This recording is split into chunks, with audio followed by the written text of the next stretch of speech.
Hello everyone, आज की video में आप सभी का वेलकम है। आज हम लोग लीनियर इक्वेशन की एक्सरसाइज 4.3 को सॉल्व करेंगे। इसके पहले हम लोगों ने सेम ऐसी एक्सरसाइज सॉल्व की हैं, उसमें आपकी काफ़ी प्रैक्टिस हो गई होगी। इसी तरह से आज हम लोग थोड़ा सा और प्रैक्टिस करेंगे और अच्छे क्वेश्चंस को सॉल्व करेंगे। तो वीडियो स्किप मत करिएगा, आप पूरी वीडियो देखिएगा, आपको पूरा अच्छे से समझ में आ जाएगा। तो चलिए वीडियो फटाफट स्टार्ट करते हैं। सबसे पहला क्वेश्चन कह रहा है डिटरमाइन बाय सब्स्टिट्यूशन। यहां पर पहली बात तो जो लिखा है उसकी का मतलब पहले समझिए, क्योंकि सबसे पहले क्वेश्चन सॉल्व करने के पहले क्वेश्चन आपसे कह क्या रहा है वो आपको पता होना चाहिए। तो यहां पर कह रहा है डिटरमाइन, मतलब कि पता लगाइए कि क्या -3 इस इक्वेशन का रूट है। डिटरमाइन का तो ये मतलब हो गया। बहुत ध्यान से सुनिएगा, पहले क्वेश्चन समझना है। कह रहा है डिटरमाइन मतलब पता करिए। क्या पता करना है कि क्या -3 इस इक्वेशन का रूट है, इसमें क्या -3 इस इक्वेशन का रूट है, क्या 1 इस इक्वेशन का रूट है। ये हो गया। तो आपने डिटरमाइन का मतलब समझ ही लिया। अब आपके दिमाग में आ रहा होगा रूट टर्म और सब्स्टिट्यूशन टर्म। तो पहले रूट को समझ लेते हैं। रूट का मतलब कि क्या ये जो वैल्यू है, ये वैल्यू इसमें पुट करने पर x की जगह जब हम इस वैल्यू को पुट करेंगे तो क्या वो सही वैल्यू है। हमने इस एक्सरसाइज के पहले x की वैल्यू फाइंड आउट की थी ना, तो यानी कि जो उस इक्वेशन में सॉल्व करने पर वेरिएबल की वैल्यू आया करती हैं, करेक्ट वैल्यू आया करती है, उन करेक्ट वैल्यू को हम लोग यहाँ पर रूट कहते हैं। हम लोग वहाँ पर उसको आंसर कहते थे, जबकि मैथमेटिकल टर्म में इसको रूट कहते हैं। कई बार इसको हम लोग आगे सीनियर क्लास में इसको जीरोज भी कहेंगे। मैंने आपको दिमाग में टर्म बैठा दिया, अभी यहाँ पर आप रूट समझिए। तो रूट का मतलब समझ में आया, मतलब कि क्या ये जो -3 है ये x की सही वाली वैल्यू है। तो ये रूट का मतलब हो गया। अब कह रहा है सब्स्टिट्यूशन, तो यहां सब्स्टिट्यूशन समझिएगा। सब्स्टिट्यूशन का मतलब होता है जो x है, x को हटा के -3 रख दो, सब्स्टिट्यूट कर दो। मतलब कि किसी एक की जगह हटा के किसी दूसरे को बैठा दो, तो ये मेरा सब्स्टिट्यूशन कहलाता है। तो यहां पर अभी आपको सब्स्टिट्यूशन लिखा है। जब आप सीनियर क्लास में आते हैं, 9th 10th में आते हैं, तो पता है वहां पर इक्वेशन को सॉल्व करने के लिए सब्स्टिट्यूशन, क्या सब्स्टिट्यूशन, इसके अलावा एलिमिनेशन, इसके अलावा क्रॉस मल्टीप्लिकेशन, क्या क्रॉस मल्टीप्लिकेशन। आपको ये 3 मेथड पढ़ाए जाते हैं किसी एक इक्वेशन को सॉल्व करने के।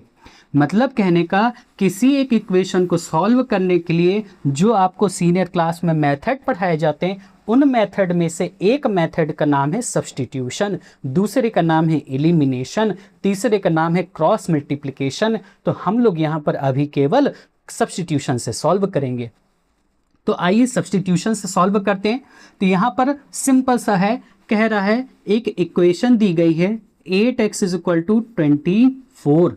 अब कह रहा है पता लगाइए कि ये जो -3 है सब्स्टिट्यूट करके, सब्स्टिट्यूट कहाँ करना है, x की जगह, यानी x की जगह मैं -3 रख दूंगा। जब कभी भी वैल्यू सब्स्टिट्यूट करिए हमेशा स्मॉल ब्रैकेट का यूज करिए, इससे आपका आंसर सॉल्यूशन गलत होने से बच जाएगा। अब इसके अलावा जो लिखा है एज इट इज लिख लीजिए। लिख लिया, मैंने x की जगह सब्स्टिट्यूट कर दिया। अब देखिए इस ब्रैकेट और इस नंबर के बीच में कोई साइन नहीं लगा, इसका मतलब यहां पर ये मल्टीप्लाई हो रहा है। तो यानी 8 3 जा 24, लेकिन प्लस माइनस का माइनस आ जाएगा, = 24 हो गया। क्या ये वाली वैल्यू सेम है?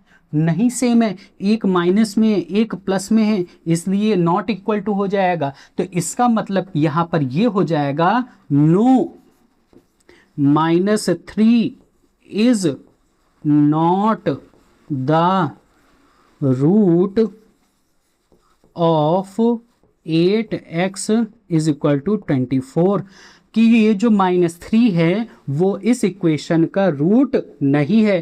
क्यों नहीं है? क्योंकि हमारा LHS और RHS इक्वल नहीं आ रहा, इस वजह से ये हमारा रूट नहीं है। अब अगले क्वेश्चन में देखेंगे तो देखिए ट्राई करते हैं, मे भी आ जाए। जैसे बी नंबर आपका सिंपल है, इसी तरह का आप कर लेंगे। सी नंबर में ट्राई करता हूँ। सी नंबर में फिर मैंने क्या किया, x की जगह माइनस रखा इज इक्वल टू 9 रख दिया। तो -3 का स्क्वायर का मतलब यहाँ -3 मेरा 2 बार मल्टीप्लाई हो रहा है। देखिए मैंने x की जगह हमेशा ब्रैकेट में रखा नंबर को, तो ये मल्टीप्लाई करेंगे 3 3 जा 9, माइनस माइनस का प्लस इज इक्वल टू 9। ये दोनों सेम है, यहाँ पर प्लस माइनस की भी प्रॉब्लम नहीं है, तो यहाँ पर क्या लिख देंगे, yes -3 is the root of x square is equal to 9। -3 x square is equal to 9 का रूट है। क्यों है, क्योंकि वैल्यू हमारी सब्सटीट्यूट करने पर इक्वल आ रही है, सेम आ रही है, LHS RHS इक्वल आ रहे हैं, इस वजह से ये है। आगे बात समझ में। इसी तरह से आप डी नंबर चेक करिए। डी नंबर में x की जगह मैंने पुट किया तो 3 + 1/2 आया। फिर x की जगह प्लस किया, वो 3 पुट किया, 3 - 1/2 आया इज इक्वल टू 3। प्लस करेंगे तो 4/2 plus 2/2 is equal to 3। Plus कर दीजिए तो 6/2 इज इक्वल टू 3। डिवाइड कर दीजिए 3 इज इक्वल टू 3। फिर यही स्टेटमेंट लिख देंगे, yes 3 is the root of given equation. आ गया समझ में। अगले क्वेश्चन को सॉल्व करेंगे, यहाँ पर भी आपको वैल्यू पुट करनी है। तो क्या हो जाएगा, x की जगह पुट किया तो 1 का स्क्वायर किया, माइनस फिर 2, फिर x है तो मैंने 1, फिर प्लस है 1 तो 1 इज इक्वल टू 0 हो गया।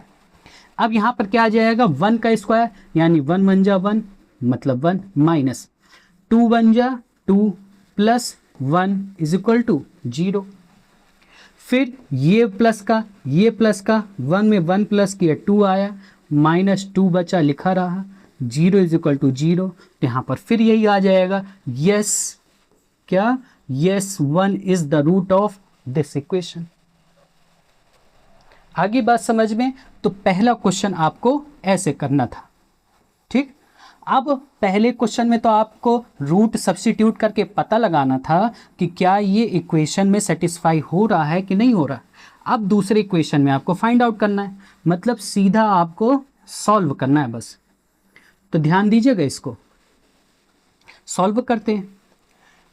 तो यहाँ पर क्या आ जाएगा, अच्छा 8 क्वेश्चन है, कोई बात नहीं, जो टफ होंगे उनको कर लेते हैं, वैसे सब इजी है।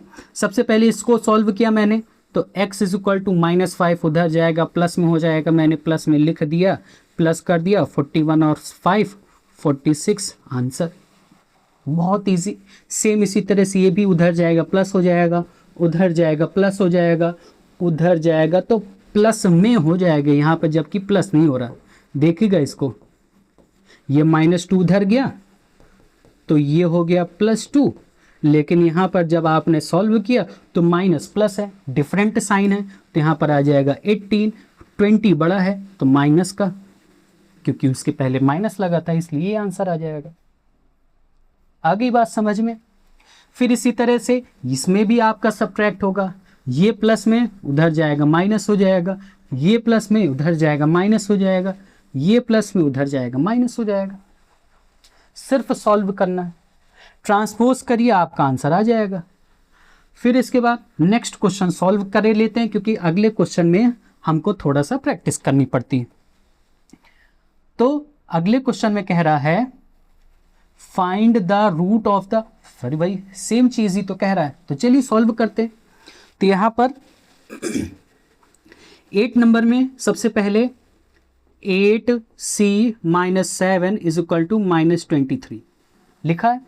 -7 उधर जाएगा तो प्लस का हो जाएगा, -23 + 7 तो 8c is equal to, minus plus का माइनस होगा तो यहाँ पर इसको माइनस करेंगे, 13 में 7 माइनस होगा तो 16, 23 में 7 माइनस के 16, 23 बड़ा था तो इसलिए माइनस का साइन आ गया।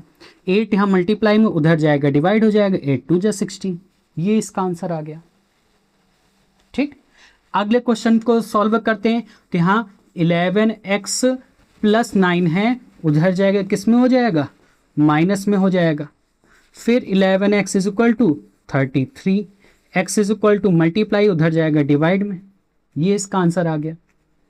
यहाँ ये -3 है, उधर जाएगा किस में हो जाएगा, प्लस में, तो -5 + 3, 16a = माइनस प्लस का माइनस होगा, 5 में 3 माइनस किया 2, 5 बड़ा है तो -2। अब a = यहाँ ध्यान दीजिएगा, ये 16 नीचे आएगा, ऐसा ना करिएगा कि 2 8 जे लिख लीजिए, वहीं गलत हो जाएगा, ये 1/8 आएगा। फिर अगले क्वेश्चन में देखें तो ये -12 है, उधर जाएगा तो प्लस हो जाएगा, और ये अभी /10 लिखा रहने दीजिए। y/10 = 20, ये 10 डिवाइड में है, यहाँ उधर जाएगा मल्टीप्लाई होगा। ये इसका आंसर आ गया। आ गया समझ में? इतना इजी है, कुछ नहीं करना है, सिर्फ और सिर्फ सॉल्यूशन है। ट्रांसपोज करना अगर आपको आ गया थोड़ा सही से, प्रैक्टिस करने से वो भी आ जाएगा। उसके बाद कोई एक्सरसाइज आपको टफ नहीं लगेगी। फिर अगला क्वेश्चन, ये भी वही सेम टू सेम, अभी सॉल्व कर चुके हैं। हाँ, इसको करते हैं। ये लिखा है 4x = -2x + 30। x वालों को एक साइड लीजिए, ये -2x है, इधर आएगा तो प्लस का हो जाएगा, और इक्वल में 30, दोनों को प्लस किया, 6x = 30, 6 मल्टीप्लाई में, उधर जाएगा तो डिवाइड हो जाएगा। आगे बात समझ में? यहाँ पर हम देखते हैं तो यहाँ -p = 2 + p है, तो p को भी इधर ले आइए, तो ये -p पहले से, ये वाला प्लस का p इधर आएगा तो फिर माइनस में हो जाएगा, माइनस माइनस का प्लस हो जाएगा तो 2p हो जाएगा ना। 1p 2p दोनों मिला के 2p हो गए, और वो भी माइनस का। ये माइनस का 2 इससे मल्टीप्लाई हो रहा है, तो यानी जब इधर जाएगा तो डिवाइड में रहेगा, 2 1 जा 2, यानी ये आ जाएगा, माइनस साइन बचा है यानी -1। आई बात समझ में? फिर इसके बाद यहाँ पर देखते हैं तो ये जो 3 लिखा है, ये पूरे ब्रैकेट के साथ कोई साइन नहीं लगा, इसलिए मल्टीप्लाई में है। कई बार मैंने आपको ध्यान दिलाया है। तो 3 यहाँ जब मल्टीप्लाई में, तो उधर जाएगा तो किस में हो जाएगा, डिवाइड में, तो 6/3, तो ये हो जाएगा x + 1 = 2, x = 1, उधर आएगा माइनस हो जाएगा, तो 2 में 1 माइनस के 1 आ गया। फिर अगला क्वेश्चन, ये भी उसी तरह से है, कह रहा है कि 30 = 6 ब्रैकेट में 8 + y। फिर वही चीज़, यहाँ पर कोई साइन नहीं लगा, तो इसको मैं मल्टीप्लाई की तरह ट्रीट करूँगा।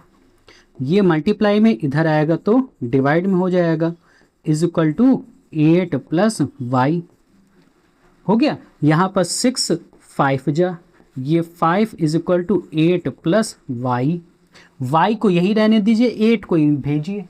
तो 8 यहाँ प्लस में है, कोई साइन नहीं लगा उसके पहले, इसलिए 8 माइनस में हो गया, इक्वल y, प्लस माइनस का माइनस होगा, 8 में 5 माइनस किया 3, 8 बड़ा है इसलिए -3 = y।